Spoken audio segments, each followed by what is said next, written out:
اللہ علیہ وسلم نے فرمایا پیسہ کمانے سے منع نہیں, پیسے کو مسلط کرنے سے منع کیا. ہدف یہ نہ بناؤ. دیکھو پرندہ بھی صبح, پرندہ یہ نہیں کرتا کہ اللہ پہ توکل کرے تو اب گھونسلے میں ہی دھرنا مار کے بیٹھ گیا, میں نے صبح جانا ہی نہیں. یہ کوے جتنے ہیں نا یہ وہیں بیٹھ گئے, لیاری میں بیٹھ گئے اور سرجانی ٹاؤن میں بیٹھ گئے کہ چھوڑو یار اللہ پہ توکل کرنا ہے, رزق خود بخود یہیں آئے گا. اللہ نے کہا نہ تمہیں نکلنا پڑے گا. تو آپ صبح نکلو رزق کے لیے, لیکن تسلی رکھو کہ شام کو انشاءاللہ پیٹ بھرا ہوا ہوگا, میری بنیادی ساری ضرورتیں پوری ہو چکی ہوں گی, اور جب میری اولاد کا ٹائم آئے گا اللہ بچوں کا خرچہ بھی میری جیب میں ڈالے گا. ٹینشن نہ لو کہ 2 بچے ہو گئے تو 3 بچے ہو گئے تو کہاں سے کھلاؤں گا. جس اللہ نے تجھے کھلایا بھائی وہی. دیکھو ماں کی چھاتیوں میں دودھ پہلے پیدا ہوتا ہے, بچہ بعد میں پیدا ہوتا ہے, یہ بتانے کے لیے کہ اس کا پیدا کرنے والا اس کے رزق سے غافل نہیں ہے. ہر چیز میں گوروں کی طرح کیلکولیشن نہ کیا کرو بیٹھ کے. گورے کیا کر رہے ہوتے ہیں, دیکھ رہے ہوتے ہیں میرے پاس ابھی $10,000 ہیں تو ایک بچہ ہو گیا تو اس میں اتنا کیلکولیشن کر کے اتنا بچ رہا ہے, اتنا انویسٹمنٹ کیا, دوسرا ہو گیا تو یہ تو کیلکولیٹر کہہ رہے یہ نہیں ہو سکتا. قرآن کیا کہے گا, او بھائی تو پیدا تو ہونے دے. دیکھو اگر ہم نے یہ دودھ کا پروسیس نہ دیکھا ہوتا تو ہم تو اس ٹینشن میں ہوتے بچہ پیدا ہوگا تو میں تو 2 کلو دودھ اور بھینس کا لگوانا پڑے گا مجھے, میں تو خرچہ نہیں اٹھا سکتا. اللہ کہتے ہیں پیدا ہونے دے, اس کی ماں کی چھاتیوں میں دودھ اسی وقت پیدا کروں گا جب یہ پیدا ہوگا, اس سے پہلے نہیں. ہم کہتے ہیں نہیں پہلے پیدا ہو ہے بھائی, پہلے ماں کی چھاتیوں میں دودھ آئے پھر ہم دیکھیں گے ہاں بھائی آگے ہے دودھ, اب بچہ پیدا ہوگا. اللہ کہتے ہیں نہیں, مخلوق کو آنے دو پہلے, رزق بعد میں آئے گا اس کا. تو اس لیے بھائی رزق کمانا ہے, رزق کی ٹینشن نہیں لینی. اب آپ کہہ سکتے ہو کہ ٹھیک ہے ہم رزق کی ٹینشن نہیں لیتے, کماتے ہیں, لیکن ہم تو دیکھ رہے ہیں کمانے کی کوشش کر رہے ہیں, وہ وسیم بھائی کے پاس تو اتنا پیسہ آ گیا, فلاں کے پاس تو اتنا آ گیا, میں وہیں کا وہیں کھڑا ہوں. ہمارے کزن تھے کیا ہیں, وہ تھے سے تھے نہ بن جائے. وہ اکثر کہا کرتے تھے, یہ بات تو کہتے تھے اب نہیں کہتے, اللہ کا شکر اب دیندار ہے, کہتے یار مجھے ٹینشن اس بات کی نہیں ہے کہ میرے پاس پیسہ نہیں ہے, مجھے ٹینشن اس بات کی ہے کہ میرے جتنے دوست ہیں ان کے پاس آ گیا اور میں وہیں کا وہیں. تو یہ ایک مستقل ٹینشن ہے. دیکھو اس کا نبی صلی اللہ علیہ وسلم نے حل کیا بتایا ہے, پرندے کی مثال دی ہے. پرندہ کمپٹیشن میں کبھی بھی نہیں آتا, سمجھ رہے ہیں. پرندہ یہ نہیں کرتا کہ وہ والے چڑیا نے وہاں جگہ اس لوکیشن پہ گھونسلہ بنایا بحریہ ٹاؤن کے قریب اور میں لیاری ندی کے اوپر گھونسلہ, نہ. پرندہ کہتے ہیں میرے لیے, میرے بچوں کی حفاظت کے لیے مجھے گھونسلہ چاہیے, لوکیشن کو وہ زیادہ اہمیت نہیں دیتا. میں دشمنوں سے میری حفاظت رہے, ٹھیک ہے نا, سردی گرمی سے میری حفاظت رہے. میں نہیں کہہ رہا آپ لیاری ندی کے اوپر گھر بنائیں, وہ تو حفاظت نہیں رہے گی آپ کی, کیونکہ ندی تو ندی ہے نا. تو آپ نے یہ سوچنا ہے کہ مجھے اپنے گھر میں تحفظ کے ساتھ, گھر والوں کے ساتھ رہنے کے لیے چھت چاہیے. یہ چھت اللہ انشاءاللہ میسر کرے گا, چاہے اپنی ہو چاہے کرائے کی ہو, یہ ٹینشن نہیں لینا ہے. یہ ٹینشن کہ میری اپنی چھت ہو کرائے کی نہ ہو, یہ آپ کی بنائی ہوئی ٹینشن ہے. اللہ نے اس رزق کا وعدہ آپ سے نہیں کیا ہے, یہ غریبی ہے, یہ غریبی ہے. بنیادی ضرورت آپ کی سالن روٹی ہوتی ہے نا. ارے بھائی آپ گئے ہوٹل میں, نہاری لے آؤ, 2 روٹی لے آیا, نہاری لے آیا, ایک غریبی منگوا لو گے, 2 منگوا لو گے, اس کے بعد کہے گا بھائی یہ غریبی ہے, اصل جو پیسے تھے نا وہ پلیٹ کے تھے. اب آپ نے غریبی کو مقصود بنا لیا, آپ جاتے ہی غریبی پہلے منگوا رہے ہو کہ یار 2 نہاری کی غریبیاں لے آ. اس کو غصہ آئے گا بھائی غریبی تو ضمناً ہوتی ہے. آج جو غریبی تھی نا, ذاتی گھر غریبی ہے, یہ بنیاد. جس طرح وہ چلاتا ہے نا اتنی بڑی بس کو, ہم تو جب بھی بیٹھے ہیں 2 فٹ اچھل کے.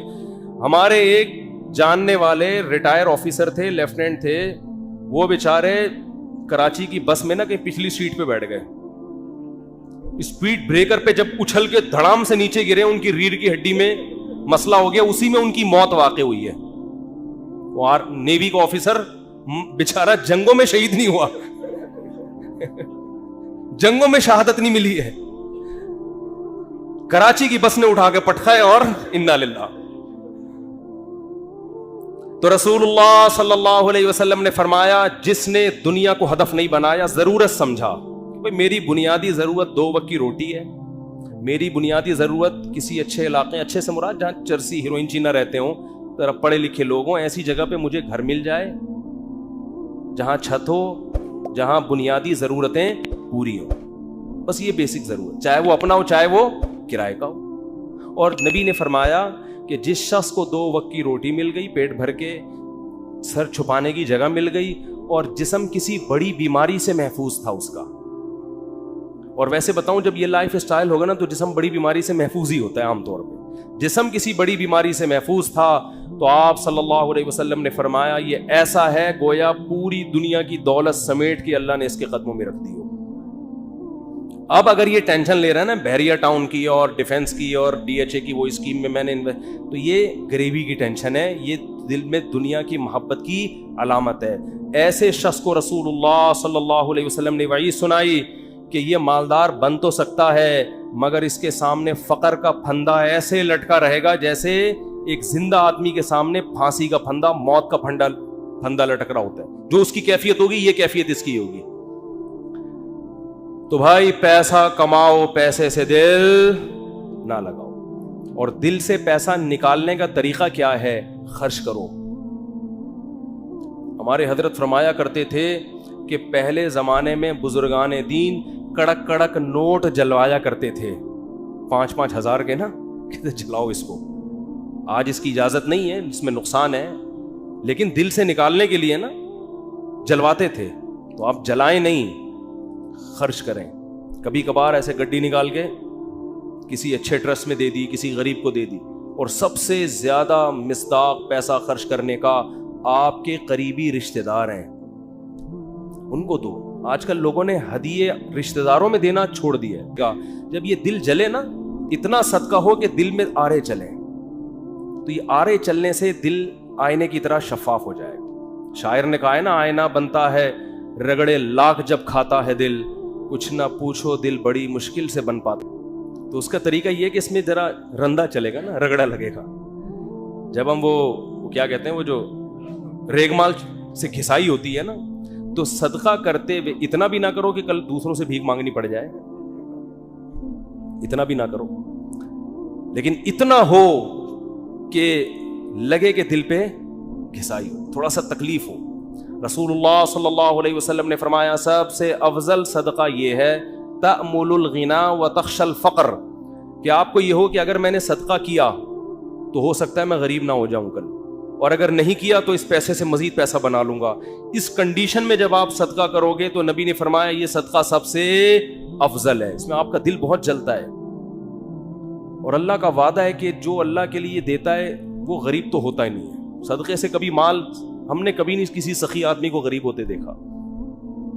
تو اس سے دنیا کی محبت کم ہوگی. حدیث مکمل کر کے بس بیان ختم کرتا ہوں. فرمایا جعل اللہ فقرہ بین عینی وفرق علیہ شملا, جب دولت کو ہدف بنائے گا, مسلط کر لے گا, تو فقر کا پھندا اللہ اس کے سامنے لٹکا دیں گے. ہر وقت ڈر لگا رہے گا یار میں غریب نہ ہو جاؤں. پیسہ ہے, پلاٹ پڑے ہوئے, لیکن ڈر لگا رہے گا یار میں غریب نہ ہو جاؤں. دوسرا فرمایا وفرق علیہ شملا, اس کی فکروں کو اللہ بکھیر دیں گے. اتنی ٹینشن ہے, یہ کام بھی ہو جائے, یہ بھی صحیح ہو جائے, یہ والا بھی ہو جائے, پتہ نہیں سارے کام ٹھیک ہوں گے, ایک اٹکا ہوا ہوگا اس کی وجہ سے ٹینشن. وہ یہ نہیں دیکھ رہا کہ میرے سارے کام ٹھیک ہو رہے ہیں, چلو ایک نہیں ہوا تو کیا ہے. تو اس کی فکروں کو اللہ بکھیر دیں گے, اسے پتہ نہیں چلے گا میری اصل ٹینشن ہے کیا, مجھے سکون ملے گا کس چیز میں, اتنی فکریں. اور فرمایا وَلَمْ يَأْتِهِ مِنَ الدُّنْيَا إِلَّا مَا قُدِّرَ لَهُ, اور جس دنیا کے پیچھے بھاگ رہا ہے ضروری نہیں کہ وہ بھی مل جائے, ملے گی اتنی جتنی اس کے مقدر میں اللہ نے لکھ دی. یہ جو دنیا کے آپ کو کیوں نہیں بھائی آپ کو صبح آپ نے پراٹھا کھا لیا انڈے کے ساتھ, دوپہر کھانا مل گیا, رات کھانا مل, ضرورت تو 2 وقت کی تھی, مل 3 وقت رہا ہے, انجوائے کرو, مزہ ہے, کیا خیال ہے. ہاں بیگم ٹینشن دیتی ہے, یہ بڑا مسئلہ ہے نا شادی شدہ آدمی, تو اس کو بولو بھائی دیکھو نبی صلی اللہ علیہ وسلم کی سنت ہمارے سامنے, آپ صلی اللہ علیہ وسلم کی امہات نے, ہماری امہات نے, آپ کی ازواج نے جب نبی سے یہ فرمایا کہ ہم اس غربت میں گزارا نہیں کر سکتی, تو آپ صلی اللہ علیہ وسلم فرمایا بھائی میں تو اسی طرح مسکین ہوں, تو تعالینا امتعکن و اسرحکن سراحا جمیلا, کہ آؤ میں تمہیں نکاح سے فارغ کر دیتا ہوں, جاؤ جس سے مالدار سے نکاح کر کے رہنے رہو. تو یہاں بھی ٹینشن لینے کا بولو نہیں, اپنی طرف سے کوتاہی نہیں کرو. یہ نہیں کہ ادھر پیسے لاکر میں چھپا کے رکھے ہوئے ہیں بینکوں میں اور بیگم کو یہ بتا رہے جیسے میرے پاس کھانے کو روٹی نہیں ہے. یہ ناجائز ہے, یہ حرام. اگر واقعی قدرت کی طرف سے آپ غریب ہو گئے تو بیگم کو 2 لفظوں میں بتا دیں, بیگم صاحبہ یہی میرے پاس آمدن ہے, اتنی میری تنخواہ ہے, اس میں اتنے ہی انڈے آ سکتے ہیں, اس سے زیادہ میں سٹی اسکول بیکن ہاؤس میں بچوں کو نہیں پڑھا سکتا, رہنے رہو ورنہ پتلی گلی سے نکلو. تو ٹینشن تو لینی نہیں ہے نا, خامخواہ کی ٹینشنیں کیوں مسلط کی ہوئی ہیں؟ لوگوں میں بدنام ہو جائیں گے, یہ بھی بڑا ایک مسئلہ ہوتا ہے. لوگ کہیں گے, دیکھو لوگوں کو خوش کرنے کے چکر میں رہو گے. یہ کبھی بھی گدھے والا قصہ سنا دوں اگر آپ بھی چاہ سکتے ہیں, ٹائم ہو گیا ان کی وجہ سے آج تھوڑا سا 5 منٹ. وہ ایک آدمی جو تھا, بڑی عمر کا آدمی, اپنے بیٹے کے ساتھ گدھے پہ بیٹھ کے سفر کر رہا ہے. لمبا سفر تھا, باپ گدھے پہ بیٹھ گیا, بچہ آگے آگے. لوگوں نے کہا دیکھو باپ ہونے کا ناجائز فائدہ اٹھا رہا ہے, خود گدھے پہ بیٹھا ہوا ہے, بچے کو, چھوٹے معصوم بچے کو پیدل کیا ہوا ہے, اس نے بے ادب بنا رہا ہے, اپنی اولاد کو پہ ترس نہیں کھا رہا. معصوم بچہ ہے بھائی, تو باپ ہے, ایجڈ, ٹھیک ہے, تیرا کمزور تو نہیں ہے نا, چھوٹے بچے کو تو نے ایسے معصوم بچے پہ ترس کھانے کے بجائے باپ ہونے کا ناجائز فائدہ. جب لوگوں نے تانے دیے, اس نے کہا چلو میں نیچے آ جاتا ہوں, بچے کو اوپر بٹھا دیتا ہوں. بچے کو جب اوپر بٹھایا تو لوگوں نے کہا ابھی سے بے ادب بنا رہے بچے کو, تمیز نہیں سکھا رہا, بچے کو باپ بنایا ہوا ہے, خود کیا بنا ہوا ہے, بیٹا بنا ہوا ہے. تو یہ بچہ بڑا ہو کر اس کا گریبان پکڑے گا. تو اس نے کیا کیا, اس نے کہا چلو یار دونوں ہی بیٹھ جاتے ہیں. دونوں بیٹھ گئے. لوگوں نے کہا گدھا ایک ہے, بندے 2 بیٹھے ہوئے ہیں. گدھا ایک ہے, بندے 2 بیٹھے ہوئے ہیں. ترس نہیں آ رہا جانور کے, گدھے کے گدھا حرکتیں ان کی گدھوں جیسی ہیں. بنایا اللہ نے ان کو گدھا, کام ان کے گدھوں جیسے. جب تمہارے پاس سواری موجود ہے تو بے وقوفو پیدل کیوں جا رہے ہو؟ گدھا وہ ہے, کام دیکھو ان کے گدھوں جیسے ہیں. اس نے آگے اٹھا کے دریا میں گدھے کو پھینکا, بولا ایسے ہی ٹھیک. تو بے وقوف تھے. لوگوں کو کہنے دیتے بھائی آپ کو جو سمجھ میں آ رہا ہے آپ اس پر عمل کرو. لوگ جب خود کسی گدھے کے ساتھ سفر کریں گے نا, بھگتیں گے, خود فیصلہ کریں گے ہم نے کیا کرنا ہے. اس لیے لوگوں کی ٹینشن مت لیا کرو. یہ اس کا کوئی خدا کی, لوگ برائی پہ خوش ہوتے ہیں, لوگ برے کاموں پہ خوش ہوتے ہیں, اچھے کاموں پہ لوگ خوش نہیں ہوتے. آپ نے جو کھوپڑی میں آ رہا ہے وہ کرو. جو چیز آپ کی استطاعت میں نہیں ہے اس پہ ٹینشن کس بات کی لے بھائی آدمی.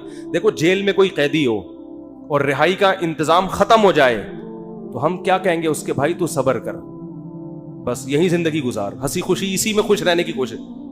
ایک صاحب نے مجھے بتایا کہ ان کو 4 مہینے کی جیل ہو گئی, اور وہ جیل بھی غلط کیس میں اندر. باہر نکلے تو بڑے فٹ فاٹ.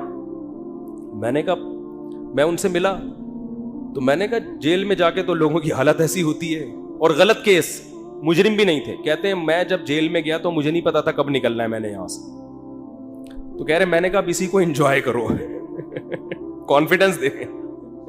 اب کیا کرو جب ایک چیز اپنے اختیار میں ہی نہیں ہے.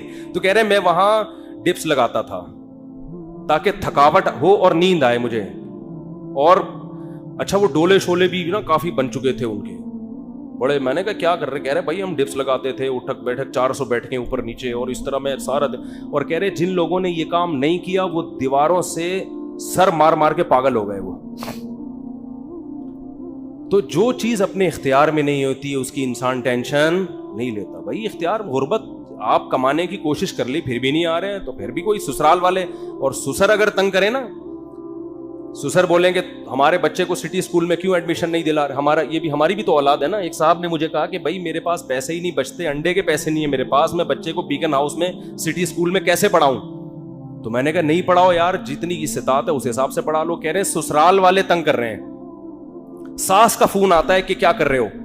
تو میں نے کہا ساس کو بول دو کہ میری اولاد ہے بھائی, میں زیادہ اچھا فیصلہ کر سکتا ہوں. کہہ رہے میں نے جب اپنی ساس کو اور سسر کو یہ کہا کہ میرے بچے ہیں, مجھے زیادہ فکر ہے, تو انہوں نے کیا ہمارے بچے نہیں ہیں یہ, یعنی ہماری بھی تو بیٹی کی اولاد ہے, کیا ہمارے بچے نہیں ہیں. تو وہ داماد مجھے فون کر کے کہہ رہے ہیں کہ میری ساس سسر نے کہا کہ کیا یہ ہمارے بچے نہیں ہیں. تو حضرت اس بات کے آگے میں کیا ہو گیا, خاموش. میں نے کہا یہیں سے تو بات شروع ہوئی تھی, یہیں سے تو بات شروع ہوئی تھی. ان سے کہتے یقیناً آپ کے بچے ہیں, لہذا آدھی فیس آپ, سٹی اسکول کی آدھی فیس آپ دیں گے کیونکہ آپ کے بچے بھی ہیں, ورنہ صرف مشورے کی حد تک نہیں ہوتا یہ. تو میں نے کہا بھائی ٹینشن نہیں لے, جتنی تیرے اندر گنجائش ہے ٹھیک ہے, نہیں ہے تو نہیں ہے. تو اللہ سے دعا ہے, وقت پورا ہو گیا, اب ٹاپک پھر اگلے ہفتے انشاءاللہ مکمل کریں گے. اللہ تعالی ہم سب کو سمجھنے کی, عمل کی توفیق